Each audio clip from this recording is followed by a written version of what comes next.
Hi, and welcome back to the channel. I'm here with a very special live that's entitled 30 Years of Writing a Survival Guide. Now, I'm celebrating my 30th anniversary as a writer, as a professional writer this month, August 2024. And I thought instead of simply going over aspects of my career, what magazine I've written for, and what newspaper I did work for, and what articles I've written, and what stories I've covered, which are very easy to do. I thought I'd do something a little different. Instead of talking about simply about how I survived in my career, I'm interested in telling you how you can survive in your career, if indeed you have a career, if indeed you're even thinking about having a career as a writer. So that's why I'm here with this survival guide, 30 years of writing. And so what I'm going to do is go over about 3 points, 3 basic aspects, broad aspects, and even sometimes specific aspects. There'll be some specific aspects, specific components to it.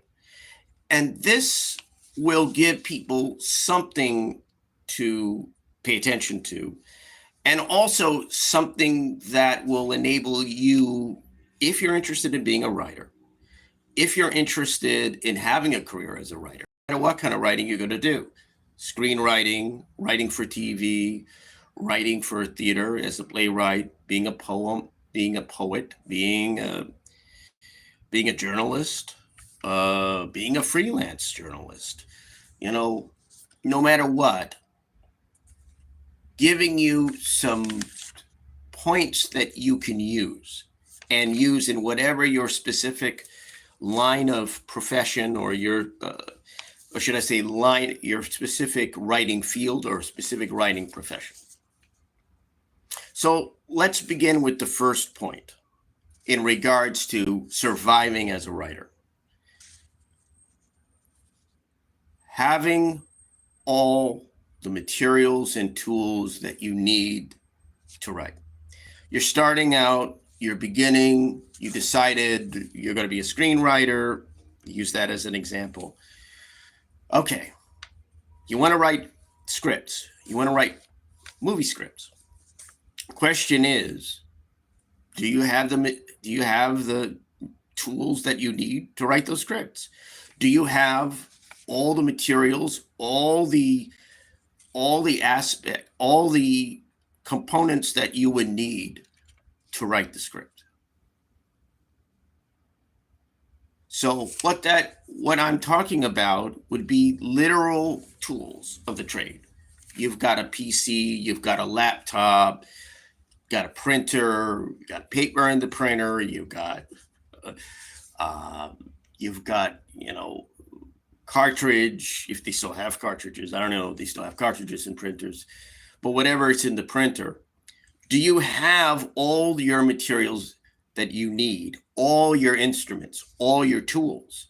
Now, this may seem like a kind of given point. It's like, well, yeah, I'm like, how can you write without anything to write on? But the reason I state this is it gets to an overall component, to another point, which is important for any writer, which is preparation. To be a writer, and to be a writer who survives beyond a month, beyond a year, beyond 2 years, you have to be prepared. And part of your preparation stems from your materials, right? So if you're somebody who isn't ready to work, then work won't be ready for you. So when I talk about that, that's just a visual indicator. So I assume that people have, their laptops, they have their machines, they have their PC, their printers, they have all that. You assume that. If you're a screenwriter, that you have your programming to format your scripts. But you don't want to go out and decide, oh, well, oh, my computer's not really working, so I got to get a brand new computer if I'm going to be a writer. So you run out and you start spending money. Now, again, there's nothing wrong with getting the tools of the trade. That's what you have to do. You got to buy your tools, you got to buy your instruments, you got to buy all that. That's perfectly fine. But again, what I'm saying is you don't want to decide you're going to be a writer and start out and then have to go and buy a PC or buy a laptop or buy all that. Because what you're doing is you're starting out by incurring debt or you're incurring expenses. And again, what's the broad overall point? The broad overall point is preparation. So this is an indicator of whether you are prepared or not. See, I'm using that as a reference point, as a clear visual reference or an indicator of preparation. To be a writer and to survive as a writer, you have to be prepared. And preparation isn't just having all the right tools. It's also the way that you conduct yourself. Is everything else about you prepared? Are you someone, let's use screenwriting because we brought up screenwriting. Are you someone who can go and have a pitch meeting at a studio or a production company? Are you somebody who understands the way a screenwriter should look? You know, when he or she goes to a meeting? Are you someone who understands the business? Can you deal with aspects of the movie business? Are you completely, in other words, you actually know the industry, you know the jargon, you know what it takes to actually talk about pitching a project and seeing a project through. You're not trying to fake it to make it. See, that's preparation. See, notice it's all preparation, right? Preparation is what you have to have in order to survive. And so we go from the very specific, which is having that PC, having that computer, having the printer, having all that. That's a visual manifestation of preparation. Again, it seems so very simple. Right? It seems like a no-brainer. Like, of course you have a computer. Of course you have a printer. Of course you have all that stuff. But if you have to run out and buy all that stuff because the stuff that you have already, the PC you have is breaking down, or the laptop you have is breaking down, but you want to be a screenwriter, right? You got to go out and get the programming in order to format your scripts. Now, again, you're doing what you should be doing if you're getting all those materials. But if you have to start out that way, it means you're not prepared. Preparation is the key point. So, though I'm talking about materials and tools here, tools of the trade, what am I really talking about? Preparation. That gets into all the elements. So if you have what you need, being prepared is necessary.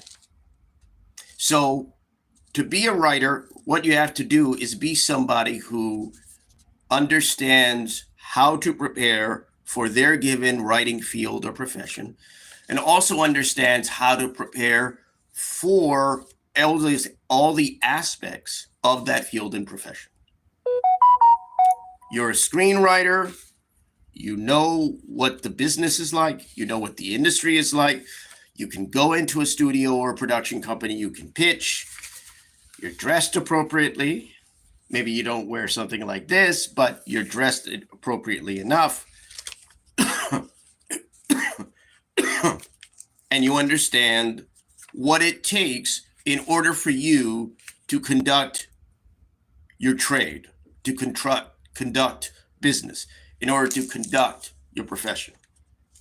So tools of the trade, number one, but also it gets into the larger point of what? Preparation. The second point gets into time management, right? So, okay, you have all the tools you need. You want to be a screenwriter, right?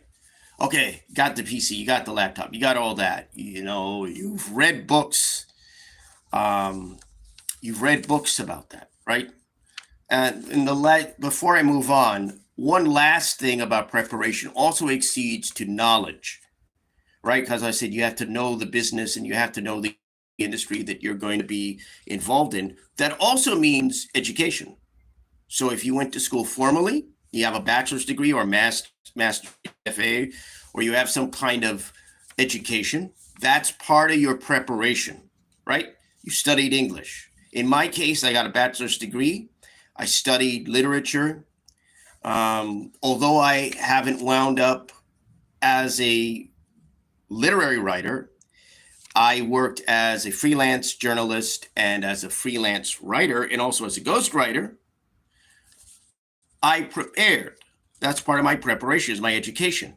So learning about the field that you're in, learning about the writing profession in the field, having the education and or training and or knowledge, that's part of your preparation. Now, the second point is time management. So let's get into time management. Managing your time.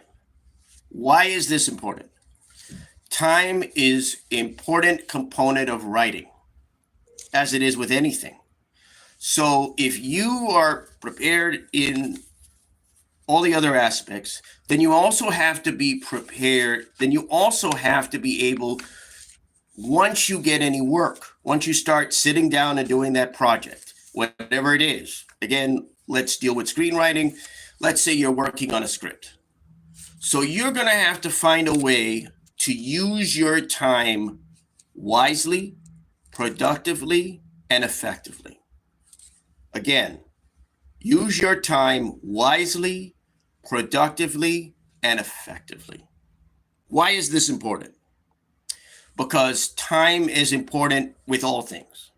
If you had a regular job, which a lot of people who are writers like anyone else probably came from, was time irrelevant? No. Some jobs in the past, you had to clock in, punch in, literally. Other time, you go to other businesses that you're working for or people work for, and their time is regulated. It's monitored by management. So time is important, and your time is important as a writer, because if you're not using your time in the ways that I mentioned, as I mentioned before, then you're going to have problems. If you're doing everything but spending time on the script won't get done. And if the script doesn't get done, you can't go and try to get it optioned, can't try to pitch a script to a company, to a production company, or to a studio or a TV network. You can't do anything if the script isn't written. If a treatment isn't written, if an outline isn't written, if anything isn't written, can't be done. And so when it comes to the actual writing, you have to be able to manage your time. You have to be able to set standards for yourself. For me, as a freelance writer, I had a schedule. So there were what I call writing days or writer's days. You get up in the morning, I get up, have my coffee, at least later on in my career, and you start to work 9 o'clock, right? And I work till about 12. And then I take a break for lunch. Maybe that's about an hour. And then I get back at 1 o'clock and I start writing until maybe 4 or 5, sometimes 6 or 7. But see, that is what? That's a day, like a work day. And what's relevant about that is the time factor. I'm working a full day. I'm working all those hours. Sometimes it's 9 to 5. Sometimes it's 10 to 7, which is not your usual job. But in any event, it is managing and using your time. Your time is important like it is in anything else, and you have to use it if you're wasting it. This gets into the larger point of what? Discipline. Writers have to be able to be disciplined.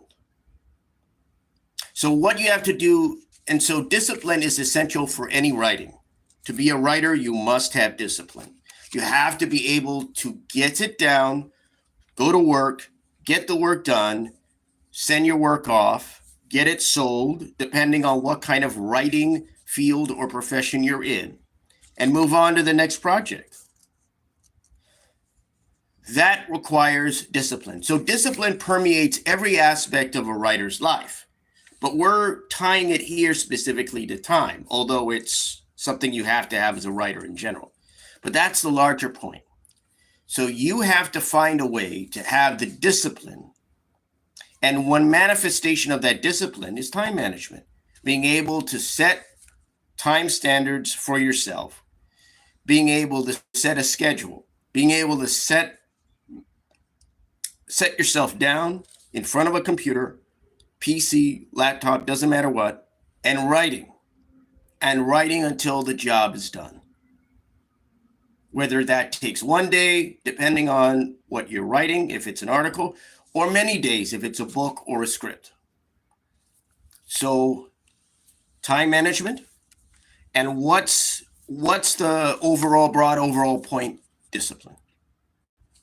Finally, we get to the last point, which is generating income, making money. So everybody wants to be a writer, but not everybody can make money writing. This is one of the delineating aspects of being a writer, right?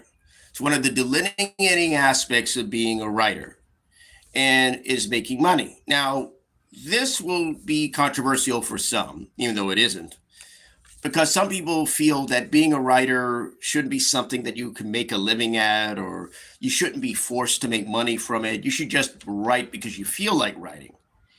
And there's a word for people like that: amateurs.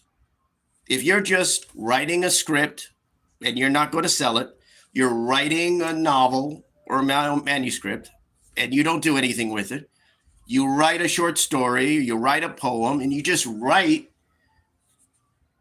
you're an amateur. You know, you're not doing anything with it.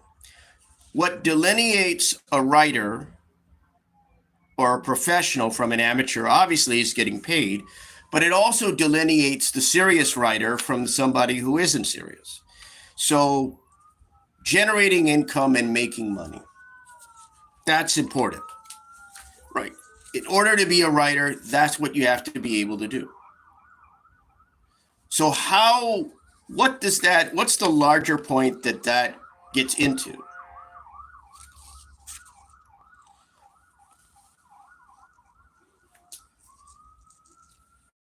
Well,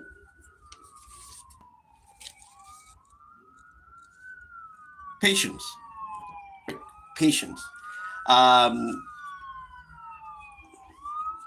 Well, actually, not so much patience, because I'm exercising patience right now with that.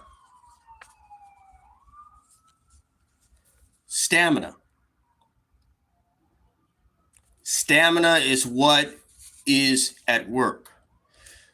It seems interesting, but part of being able to be a writer is having the stamina, and that stamina sees itself through your ability to make money. So when we talk about making money and generating income, it will vary depending on the writing field and profession that you're in. But you have to be able to generate some amount of money, some degree of monies from what you write. And to do that, you have to learn some of the aspects of what it takes to do that. First of all, you should know how to negotiate, a basic sense of negotiation, right? You have to know how much you need to make money off of, what I call point of profit. Everything you write has to be, in my view, profitable. So what does it take for you to make money off a particular writing project or writing gig or writing job? How much would it take for you in order to pay all your bills or take care of expenses or take care of what you need from that one gig alone? That's what you need to determine. And when you're able to determine that, then you're able to go out and negotiate. You can negotiate, depends. Sometimes if you're a screenwriter, for example, you'll have an agent, but you should know how to negotiate. Not simply your agent, not your manager, not your literary agent. You should know how to negotiate, right? And here's a tip in regards to negotiation. Never bid first. In other words, don't put a price out there. Never do that. always, always allow the other party to bid first. Have them put up their offer. And then you work from there. The reason? You don't want to lose leverage. See, leverage is the only thing you have in negotiations. And if you don't have it, you won't get it. You'll lose money. And more importantly, you'll lose the ability to be able to make money effectively. You could get paid and you could, get some money coming in, but you're always going to be behind the curve. Why? Because you don't know how to negotiate. Because you're always settling for the low ball figures. And that's another aspect. Again, you have to decide when an amount of money that you're offered, or amount of money that's up for grabs in regards to how much the job is, or how much the gig is, what the price tag is. You have to decide whether that's enough for you. Yeah, you have to be at a point where you decide you want to make more money writing. You want to make more money from gigs, more money from jobs. And, that depends on your ability as a writer, obviously. It's not necessarily about meritocracy. See, people will try to tell you it's about merit. It's about how good you are or whether you're great, and that determines your worth. It doesn't. You know what determines your worth? Your ability to get gigs that pay you more, or to get work that pays you more, or to make more money. That's what it really comes down to. It doesn't come down to whether your work is great or not, or whether your work is outstanding, or whether you're outstanding as a writer. In an ideal world, yeah, you would be a great writer. Yes, you would be paid what you're worth. But the reality is, there's no such thing. There's no such thing as being paid what you're worth. It's all BS. Don't believe it. You're not paid what you're worth. You're paid what you can get. That's how the markets work. That's how writing markets work. It's also how markets in general work. You get paid what you can get. You get paid what you can negotiate. You get paid what you can come to an agreement on. That's the reality. And if you don't understand that, not simply as somebody who wants to be a writer, but as a person, you will always lose out. It's never about your worth.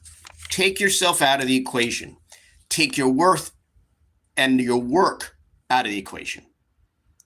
Remember, it's business, nothing personal. And remember that's why stamina is important.